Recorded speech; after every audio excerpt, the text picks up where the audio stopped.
Have you ever left a narcissistic relationship but felt like you somehow abandoned yourself in the process?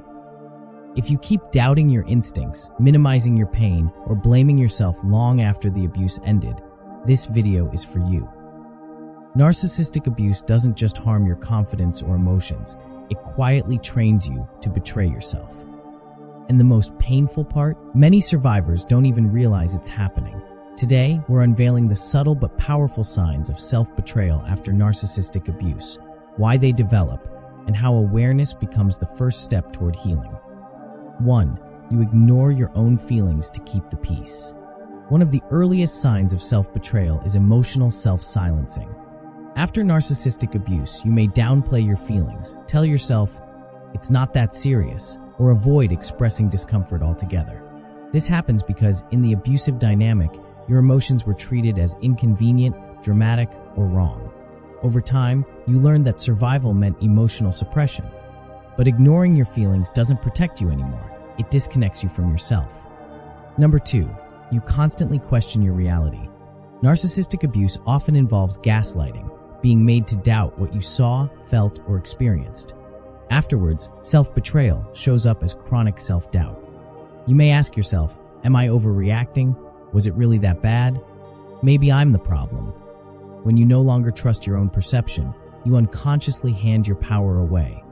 Healing begins when you start validating your experiences instead of interrogating them. 3. You over-explain and over-justify yourself. Another sign of self-betrayal is the urge to constantly explain your choices, boundaries, or emotions, even when no explanation is required. This behavior develops because narcissistic relationships punish autonomy. You were conditioned to defend your needs as if they were crimes, but healthy relationships don't require you to convince others that your boundaries are reasonable. You don't owe access to people who disrespect your limits. 4. You put others first at the cost of your well-being. After narcissistic abuse, many survivors become hyper-focused on pleasing others. You may say yes when you mean no, tolerate disrespect, or neglect your own needs to avoid conflict. This isn't kindness, it's a learned survival response. Self-betrayal happens when your worth becomes dependent on how useful, accommodating, or agreeable you are. True healing involves choosing self-respect over approval. 5.